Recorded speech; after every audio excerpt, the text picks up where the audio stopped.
तो बच्चों गजब तैयारी चल रही है तुम लोगों की, है ना। तो भाई एमसीक्यू वाली सीरीज करते जा रहे हो ना। आज वाली जो सीरीज है वो सबसे इंपॉर्टेंट होने वाली है, क्योंकि मेटल नॉन मेटल की है और मेटल नॉन मेटल में अक्सर बच्चा केमिस्ट्री से फंसता है। अगर आपको लगता है कि नहीं तुम तो मेटल नॉन मेटल के महारथी हो, सब कुछ कर लोगे, तो इस वीडियो को पक्का देखो और कमेंट सेक्शन में अपना स्कोर बताओ। चलो बच्चों, मेटल नॉन मेटल के मोस्ट रिपीटेड एमसीक्यू वाली सीरीज है, साथ में हम कुछ कंसेप्ट भी सीख लेंगे आज। तो जैसा कि इसके आंसर तुम नहीं देने हैं, मैं तो सिर्फ तुम्हारा साथ दूंगा। तो पहला क्वेश्चन है, विच of the following is property of metal. Metal की प्रॉपर्टी कौन सी है? मेटल नॉन मेटल चैप्टर है। मेटल क्या ब्रिटल होते हैं, मेलेबल होते हैं, नॉन कंडक्टर ऑफ हीट होते हैं, डल सरफेस होता है मेटल का। तो सोच लिया है, इजी आंसर है इसका। देखते हैं बता पाओगे। Metals are malleable and ductile, ये हमें पता है। चलिए, which of the following is non metal. इनमें से कौन सा नॉन मेटल है? आयरन, सोडियम, सल्फर या एल्युमिनियम। बताओ कौन सा नॉन मेटल है। अभी तक तो तुमने आंसर दे दिया होगा, आंसर है सल्फर। चलिए अगले चलते हैं। Metal generally poor conductor of heat होते हैं, गुड कंडक्टर ऑफ हीट होते हैं, ट्रांसपेरेंट होते हैं या फ्रेगनेंट होते हैं। सोच लिया, metals are good conductor of heat and electricity. चलिए सर, इतने इजी क्वेश्चन थे तो बुलाए क्यों था? ऐसा लग रहा है अभी वीडियो में आगे तो बढ़िए। कुछ क्वेश्चन जो है पीवाईक्यू में इस तरीके से इजी पूछे जाते हैं। अब सब इंटेलिजेंट को देख के तो बनेंगे नहीं, है ना। तो कुछ क्वेश्चंस पूछे गए हैं, ये सबके सब पीवाईक्यू है, ये मैं नहीं पूछ रहा, ये पीवाईक्यू में पूछे गए हैं। तो बन रहे हैं तो काफी अच्छी बात है, पर लास्ट तक वीडियो से जुड़े रहना और फिर स्कोर कमेंट करना। 30 में से 30 बन रहे हैं तो मजा ही आ जाएगा। चलिए, a metal that floats on water is. कौन सा मेटल पानी में फ्लोट करता है? आयरन, कॉपर, पोटेशियम या फिर सिल्वर। बताओ। तो सबको पता है पोटेशियम, ठीक है, पोटेशियम। अगर कैल्शियम होता तो कैल्शियम, वैसे ठीक है। अब इनमें से पूछा था तो पोटेशियम की डेंसिटी लो होती है, इसलिए ये है। नॉर्मली हमें कैल्शियम भी देखने को मिलेगा तो हम कैल्शियम करेंगे, बाकी तो आगे चलते हैं। The property of metal to be beaten into thin sheets. Metal को कूट कूट के थिन शीट्स में कन्वर्ट कर देना, उस प्रॉपर्टी को क्या बोलेंगे? मेलेबिलिटी, डक्टिलिटी, इलास्टिसिटी या ब्रिटलनेस। तो मेलेबिलिटी आंसर आ जाएगा। चलिए, मजा आ रहा है? जागो जागो। विच metal is used in electric wire. कौन सा मेटल इलेक्ट्रिक वायर में यूज किया जाता है? आपके घर में एल्युमिनियम की वायर है, लेड की वायर है, मरकरी की वायर है या फिर सल्फर की वायर है? सर, मरकरी तो एक ऐसा मेटल है जो लिक्विड होता है रूम टेम्परेचर में, और वायर के अंदर कोई लिक्विड तो होता नहीं है। तो आंसर इसका तुम्हें पता ही है, एल्युमिनियम, है ना। चलिए, which test is used to identify sodium ion. बताओ, आता है? अब आया थोड़ा क्वेश्चन वैसे वाला, सबको जिसका नहीं आता। तो आंसर है इसका फ्लेम टेस्ट। फ्लेम टेस्ट से हम बताएंगे, क्योंकि सोडियम को जब जलाओ तो वो कैसा फ्लेम देता है? येलो फ्लेम देता है। फ्लेम पे बहुत क्वेश्चन पूछे जा रहे हैं, तो फ्लेम के लिए तुम्हारे लिए ये कंटेंट लाए हैं बबुआ। इसको पढ़ के जाइएगा, आगे भी अभी फ्लेम पे क्वेश्चन होंगे और इसको तुमने रट लेना है, याद कर लेना है पूरा, जिसे कहते हैं ना। देखो, अगर लिथियम को जलाओ, मेटल की बात चल रही है ना, तो लिथियम को अगर आप जलाओगे तो लिथियम जो है आयन कौन से बनाएगा? वो यहाँ बता दिया हमने। ये सारे मेटल हैं, सब पॉजिटिव आयन बनाएंगे।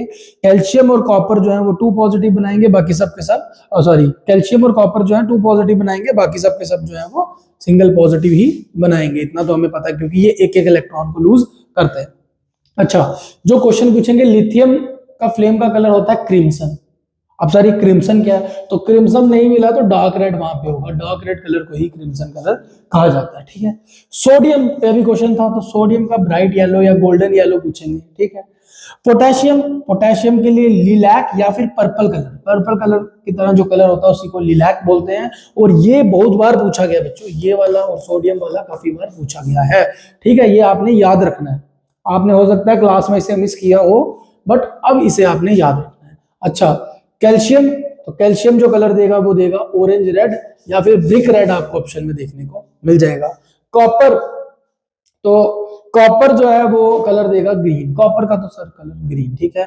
कॉपर का आपको पता ही है, जब कोलिजन होती है तो ग्रीन कलर तब भी आता है, याद रखना। सोडियम क्लोराइड, NaCl जो नमक होता है, सोडियम और NaCl दोनों में येलो डर्टी फेलो। और कैल्शियम क्लोराइड, जहां था खाली कैल्शियम, यहां है कैल्शियम क्लोराइड, तो इसमें जो कैल्शियम आयन तो ये बनाएगा, बट इसका जो फ्लेम का कलर होगा वो होगा ऑरेंज रेड। और यहाँ भी कैल्शियम का कलर क्या है, ऑरेंज रेड, दोनों सेम है, याद रखना। चाहे आपसे कैल्शियम क्लोराइड पूछ ले या कैल्शियम पूछ ले, फ्लेम्स किसी भी हालत में आपको भूल के नहीं जाने, ये वहां याद करके जाने हैं।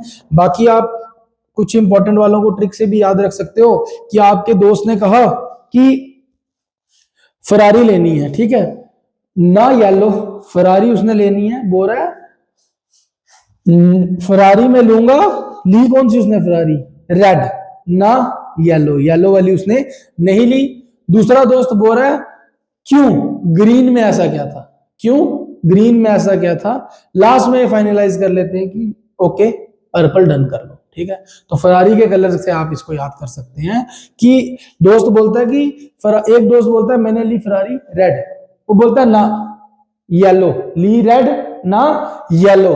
दूसरा बोलता है क्यों ग्रीन क्यों नहीं, और फिर के पर्पल। आप इसको ऐसे याद कर सकते हो, ठीक है। अदरवाइज आप इसकी कोई इमेज बना के याद रख सकते हो, जैसे कि एक पोल पे आप रेड लाइट बना दो, ठीक है, वैसे कुछ करके इमेज की तरह भी इसको याद कर सकते हो। पर मेन जो पर्सपेक्टिव है वो ये है कि आपने इसको याद करके जाना है, इतना मुश्किल नहीं है। इन ट्रिक्स को नहीं भी पढ़ोगे, वैसे तो ट्रिक्स में इतना बिलीव करना भी नहीं चाहिए, नहीं तो फिर आस्ता आस्ता हमें सारी चीजें जो है ट्रिक से याद करने की आदत पड़ जाती है, ठीक है। जहां लगता है वहां कर लेते हैं। अब इसको जैसे याद करना है तो इसको कैसे याद कर सकते हो आप, है ना। देखो सोडियम और सोडियम वाले येलो, सोडियम और सोडियम वाले येलो, कैल्शियम और कैल्शियम वाले ऑरेंज, कैल्शियम और कैल्शियम वाले ऑरेंज। और ये दोनों तो इंपॉर्टेंट ही है, लिपि है ना, लिपि लिथियम और पोटेशियम का आपने याद रखना है, ये मेन याद रख लोगे तो काम चल जाएगा। चलिए इन फ्लेम टेस्ट पोटेशियम शो, अभी भी पढ़ा है, फ्लेम टेस्ट में पोटेशियम कौन सा कलर बताएगा, lilac, brick red, green, blue. Sir अभी अभी पढ़ा है लिलैक, जिसे पर्पल भी कहते हैं। निकला आंसर, ये PYQ है। Metal differ from non metal because, metal और नॉन मेटल में क्या डिफरेंस है, हैव फ्री इलेक्ट्रॉन और एसिडिक और लिक्विड और ब्रिटल।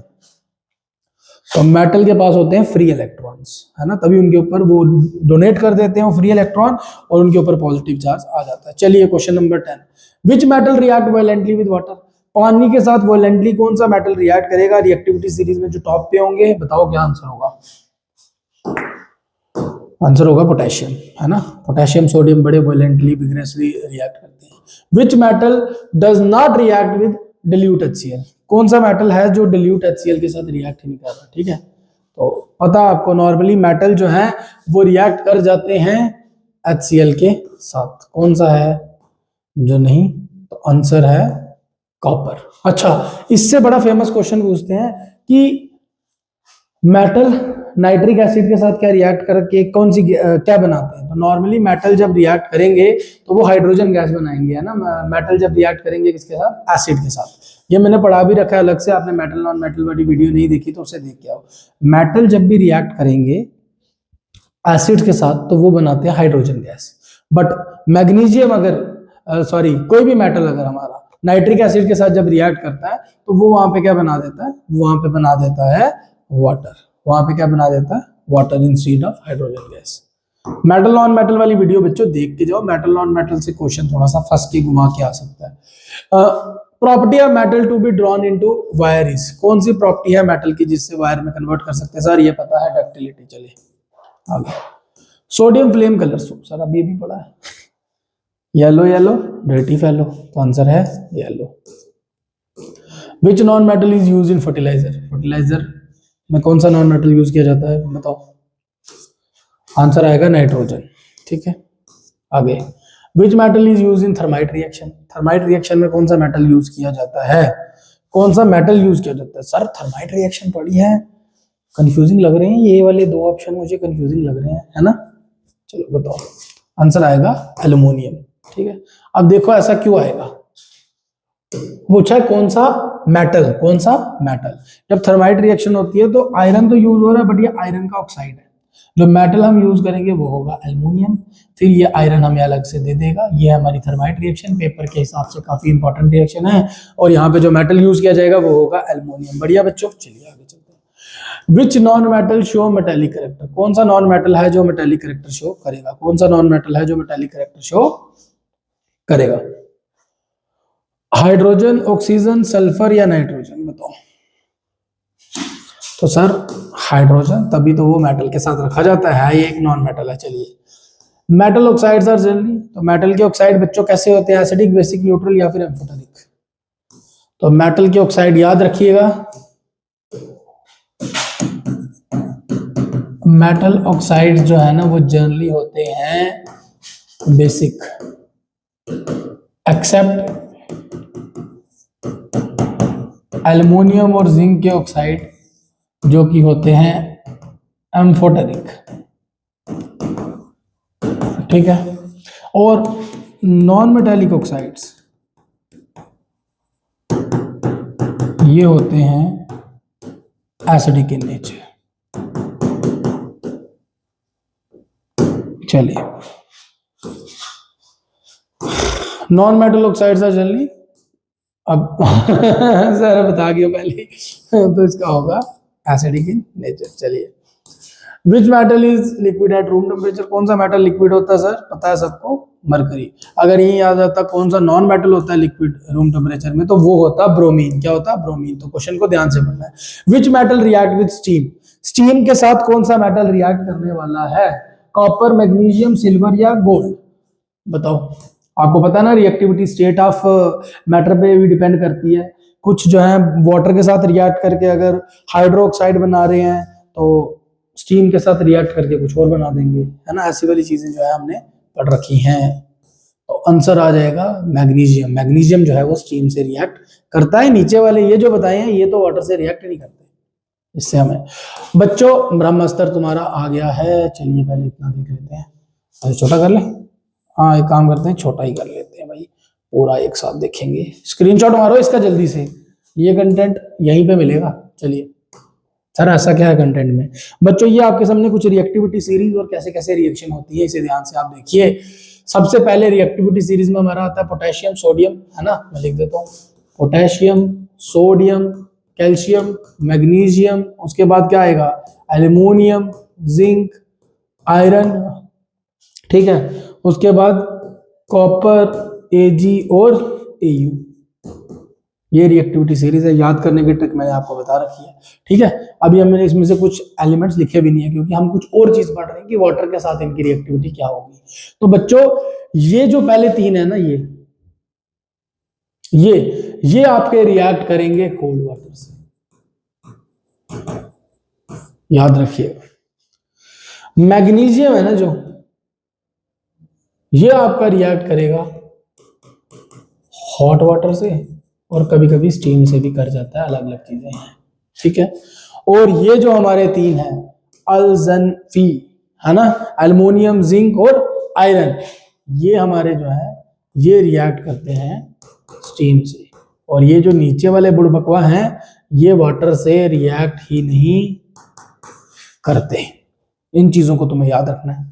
ये कोल्ड वाटर से रिएक्ट करते हैं, इसमें से ये फ्लोट करने वाला भी होता है ना।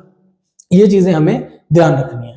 तो अब इधर देखते क्या बताया सर, वही बताया है कोल्ड वाटर से कौन कौन रिएक्ट करेंगे। तो पहले तीन जो है वो कोल्ड वाटर से रिएक्ट करेंगे। अच्छा कोल्ड वाटर से रिएक्ट करके बनाएंगे क्या, तो कोल्ड वाटर से रिएक्ट करके बनाएंगे हाइड्रोक्साइड। क्या बनाएंगे, हाइड्रोक्साइड, ठीक है। यहां ही मैं यही समझा देता हूं आपको, बेटर समझ आ जाएगी क्योंकि आपने याद यहां से करना है। ये पहले तीन जो है ये कोल्ड वाटर से रिएक्ट करते हैं, मेटल का हाइड्रोक्साइड और हाइड्रोजन गैस रिलीज होती है। मैग्नीशियम कोल्ड वाटर से रिएक्ट नहीं कर सकता, ये हॉट वाटर से रिएक्ट करता है, या फिर मैग्नीशियम जो है ये स्टीम से रिएक्ट करता है। मैग्नीशियम हॉट वाटर से भी रिएक्ट करता है, स्टीम से भी रिएक्ट करता है। जब ये हॉट वाटर से रिएक्ट करता है तो सेम चीज बनाएगा, हाइड्रोक्साइड और साथ में हाइड्रोजन गैस। तो पहले चार के चार बना रहे हैं हाइड्रोक्साइड। हाइड्रोक्साइड क्या बना रहे हैं, हाइड्रोक्साइड, साथ में हाइड्रोजन गैस रिलीज हो रही है। अब ये जो एल्युमिनियम जिंक और आयरन, ये तो भाई ना कोल्ड वाटर से रिएक्ट करते ना हॉट वाटर से रिएक्ट करते। ये किससे रिएक्ट करेंगे, ये रिएक्ट करेंगे स्टीम से। किससे रिएक्ट करेंगे, स्टीम से। तो ये तीनों स्टीम से रिएक्ट करके बनाते हैं मेटल का ऑक्साइड और साथ में हाइड्रोजन गैस रिलीज होती है। ऊपर वाले केसेस में था मेटल का हाइड्रोक्साइड, ये नीचे वाले केसेस में इधर यहां पे क्या बनेगा, इधर बनेगा ऑक्साइड। क्या बनेगा, मेटल का ऑक्साइड, याद रखिएगा। मैग्नीशियम का केस थोड़ा सा स्पेशल है। मैग्नीशियम जो है वो हॉट वाटर और cold water, sorry hot water और स्टीम दोनों से रिएक्ट करता है। जब ये हॉट वाटर से रिएक्ट करता है तो हाइड्रोजन गैस और हाइड्रोक्साइड बनाता है, जब ये स्टीम से रिएक्ट करता है तो ऑक्साइड और हाइड्रोजन गैस बनाता है, इसे याद रखिएगा। और नीचे वाले जो है वो चाहे कोल्ड, हॉट या फिर स्टीम, तीनों से रिएक्ट नहीं करते, रिएक्शन नहीं होती। समरी में अगर आप देख के जाना चाहते हो, मैं इसको 1 मिनट साइड कर देता हूँ, आप देखते हैं कि भाई बोल क्या रहे हैं सर। तो सर ये बोल रहे हैं बच्चों, इसे देखिए, आपको याद रखना है पहले 3 कोल्ड वाटर से रिएक्ट करते हैं, हाइड्रोक्साइड बनाते हैं। मैग्नीशियम हॉट वाटर से रिएक्ट करके हाइड्रोक्साइड बनाता है, स्टीम से रिएक्ट करके ऑक्साइड बनाते हैं। एल्युमिनियम, जिंक और आयरन रिएक्ट ही नहीं करते, ना हॉट से ना कोल्ड से, सीधा स्टीम से और ऑक्साइड बनाएंगे। और लास्ट वाले तो नो रिएक्शन। बढ़िया बच्चों, चलिए बहुत मजा आया सर, ये कंसेप्ट जो है ना, इसको पढ़ने का बहुत मजा आया सर। चलिए, essential gas for respiration, respiration के लिए कौन सी गैस चाहिए? Oxygen, carbon dioxide, hydrogen, nitrogen. तो बताओ जी, ऑक्सीजन। क्या चाहिए? ऑक्सीजन। चलिए आगे बढ़ते हैं। Rusting of iron, rusting of iron physical change है, केमिकल चेंज है, न्यूक्लियर चेंज है या रिवर्सिबल है? तो आंसर है केमिकल चेंज है। आंसर क्या है? केमिकल चेंज है। रिएक्शन आप बच्चों याद करके जाओगे, रस्टिंग ऑफ आयरन की रिएक्शन होती है, आयरन रिएक्ट करेगा ऑक्सीजन के साथ और एक्स टाइम H2O के साथ, तो बनाएगा Fe2O3, साथ में एक्स टाइम H2O। इसके अलावा ये कोरिजन में आ गई ना आपकी, तो आयरन की कोरिजन के केस को हम रस्ट बोलते हैं। बाकी अगर सिल्वर ऑक्सीडाइज होगा, कोरिजन होगी, तो क्या बनेगा? कॉपर होगा, तो क्या बनेगा? ये तीनों रिएक्शंस आपको पता होनी चाहिए। चलिए बच्चों आगे बढ़ते हैं। Metal use for corrosion resistance containers, तो कौन सा मेटल यूज किया जाएगा कि जहां पे हम चाहेंगे कोरिजन ना हो, मेटल हमारा खराब ना हो? कॉपर, एल्युमिनियम, आयरन या फिर सोडियम? बच्चों एरोप्लेन जो है वो बने होते हैं, उनके पार्ट्स बने होते हैं एल्युमिनियम के, तो उनपे जो मर्जी हो वो खराब नहीं होते, तो ये इनको कोरोड जो है वो जल्दी नहीं होगा, कोरोड रेजिस्टेंट होता है। Metal not reacting with oxygen, कौन सा मेटल है जो ऑक्सीजन से रिएक्ट नहीं करेगा? सोडियम, मैग्नीशियम, प्लेटिनम या फिर पोटेशियम? तो प्लेटिनम आंसर आ जाएगा इसका बच्चों, नोबल मेटल है, सबसे कम रिएक्टिविटी है ना। आगे चलते हैं। Product of zinc plus hydrochloric reaction, zinc जब HCl से रिएक्ट करेगा तो क्या बनाएगा? पता ही है, zinc chloride, hydrogen gas evolve होगी। कॉपर जब हॉट कंसंट्रेटेड H2SO4 के साथ रिएक्ट करेगा तो क्या बनाएगा? सोचो, कॉपर रिएक्ट कर रहा है H2SO4 के साथ, कौन सी गैस निकलेगी? सोच लिया? आंसर है SO2 निकलेगी। रिएक्शन में आपको प्रोवाइड करवा देता हूं, ये देखो, ये है रिएक्शन, है ना। तो जब कॉपर रिएक्ट करेगा H2SO4 के साथ, कॉपर सल्फेट बनेगा, SO2 बनेगा और साथ में नाराज हो गया, साथ में वाटर जो है वो बनेगा। रिएक्शन का फोटो आप खींच सकते हो। कॉपर जब बना तो सल्फेट कॉपर के साथ डिस्प्लेस हो गया, ठीक है। SO4, बट ये कितना था? 2 टाइम्स था, ठीक है। तो SO2 अलग से निकलेगा और साथ में H2O जो है वो बनेगा। चलिए, golden yellow flame indicate, sir golden yellow flame, sir flame का तो मसला हल कर दिया है आपने। Potassium, sodium, calcium, lithium. Sir sodium, yellow dirty fellow sir. Metal mainly extracted bye electrolysis, metal कौन सी इलेक्ट्रोलिसिस से एक्सट्रैक्ट किए जाते हैं? आयरन से, एल्युमिनियम से, कॉपर से या फिर जिंक से? कौन सा मेटल है जो इलेक्ट्रोलिसिस से मेनली जो है वो एक्सट्रैक्ट किया जाएगा? आयरन, एल्युमिनियम, कॉपर या फिर जिंक? बताओ सर। हमने तो वो कॉपर वाला केस पढ़ा, हमें तो सर कॉपर लग रहा है, बट बच्चों कॉपर नहीं है, आंसर है एल्युमिनियम, ठीक है। कॉपर के लिए हम बाकी प्रोसेस भी यूज करते हैं, बट एल्युमिनियम मेनली जो है वो एक्सट्रैक्ट किया जाएगा इलेक्ट्रोलिसिस से। चलिए, फंसे ना। Metal use in jewellery, jewellery sir हमें पता है, गोल्डवा सर, गोल्डवा। चलिए लास्ट क्वेश्चन आइए। नॉन मेटल और जनरली, नॉन मेटल कैसे होते हैं? Good conductor, malleable, poor conductor या डक्टाइल? सोचा? चलिए, आंसर है पुअर कंडक्टर होते हैं, क्योंकि इनमें फ्री इलेक्ट्रॉन नहीं होता। तो बात यह है कि सिर्फ देखना नहीं है, एग्जाम की तरह इसे अटेम्प्ट करना है। Next mock test next level का कॉन्फिडेंस आपको देके जाएगा। कमेंट में अपना स्कोर लिखो ऑनेस्टी के साथ, ठीक है। इतनी मेहनत तुम्हारे लिए की जा रही है, अगर तब भी तुम्हें कमेंट में स्कोर लिखने से डर लगता है तो एक काम करते हैं, इसको बंद ही कर देते हैं, कोई और सीरीज लाते हैं। अगर तुम्हें ये सीरीज सच में पसंद है ना, तो कमेंट सेक्शन पे अपने मार्क्स लिख के जाइएगा।